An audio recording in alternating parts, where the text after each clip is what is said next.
I have to be honest, data handling is not everyone's favourite part of their course.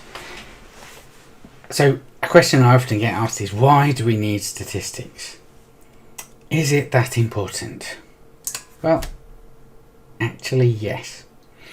Everybody uses statistics. I mean, you probably don't realise you're using statistics, but they are very important in planning and decision making. Governments need to use them.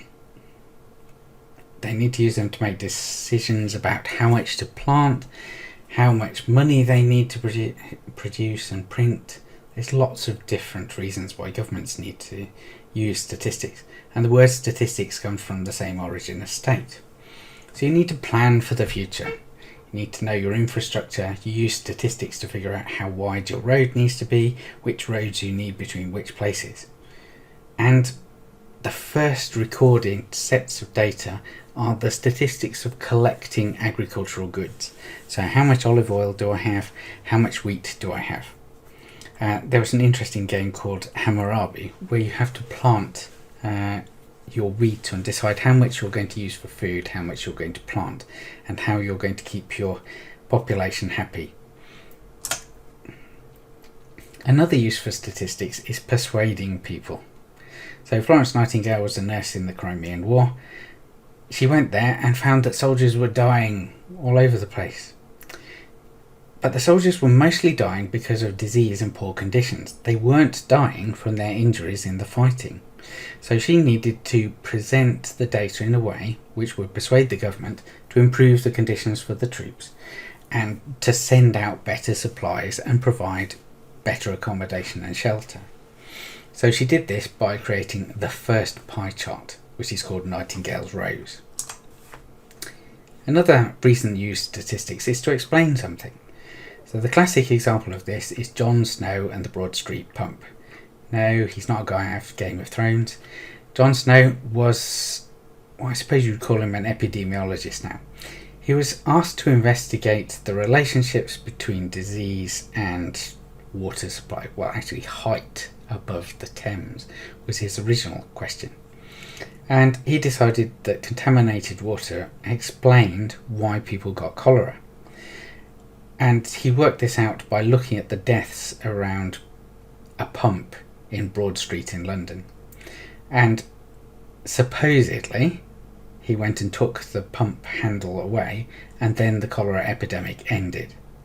However, probably the cholera epidemic would have ended already, for the same reason as eventually the COVID pandemic will end. Once everybody's infected and either recovered or died, then an outbreak of an infectious disease stops. So removing the pump handle probably didn't have as much effect as imagined, because if you look at the mortality statistics, most people who were going to die around the Broad Street area were already dead. Now, as well as using it on a personal scale, you also need to have statistics because of professional accreditation. So I'm not the only person who thinks that statistics is important to people. If you're going to have IBMS accreditation or Royal Society of Biology accreditation, or for any of the other pathways, so in nutrition, you have to have a knowledge of statistics. You have to be able to handle and analyse data in a reasonable way. It actually forms part of the benchmark for all undergraduate courses in life and medical sciences. You have to have data handling. It's compulsory. Now, sometimes students come to me and they're going, I don't like research methods. It's a very gap-filling sort of module. It's a waste of time having this all year, and lots of other people share the same opinion. Well, that might be true, but actually this module is one of the most important of your second year.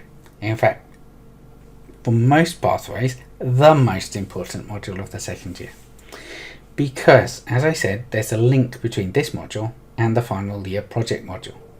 If you fail this module, then you cannot go on to do the project module, because you haven't got the requisite data handling and experimental design skills needed for the final year project. This will mean that you have to repeat the module and you're held back a year. You cannot progress with module trailing this module. You have to pass it in order to be able to go into the final year. Another thing people say is, well, it's fine, I can know about statistics, but I don't need to use computers. I don't need to have computer skills. I don't need SPSS or anything like that. Yes, you do. You could do the work with calculators, but I used to teach this when we used calculators. Nobody used to pass the exam when we used calculators doing the more complicated calculations. I think probably out of 120 students, I'd have 2 who managed to type in all the data to their calculator correctly. That's why I immediately got rid of that old way of teaching and transformed the course into using computing. It's just not practical. And post-COVID, computer skills are going to be the most important thing you've got, because you're going to be working at distance and you're going to be dealing with data. Now, not using specialist software. Well, you can use Excel to do things, but it is exactly the same as using a hammer on a screw. I'll get the screw into the wall, but it's not going to hold things very well, and it's not the best result. Excel was created for a different purpose. It was created for accountancy. It is a spreadsheet. It is not a computational tool for analysing data. It is not a proper statistics program. Now, another point that students sometimes find difficult is the weekly assessments. They're going, why do we have to do them weekly? Now, this was actually a response to student feedback. The original runnings of the module, about 10 years ago now, used to have a single final examination, which students really didn't like, especially if it was a calculator-based one with formula sheets. Terrible things. So I moved it to an online test, one for each semester. While this is fine, it was very difficult to administer in large class sizes. We don't have computer labs which will fit so many people, so you had to run the same test over days and days and days to cover everybody who was in the class. So shifting it to an online weekly test is better for everyone. Makes the administration easier. It allows continuous feedback and formative assessment as well as support, and it gives me a view about what you do and don't understand. And it gives you more time to learn and practice things. And then, because you're doing it weekly, you can tick off, yes, I know how to do that, and then go on to the next step of your learning. But that only works if you actually do the weekly exercises on a weekly basis.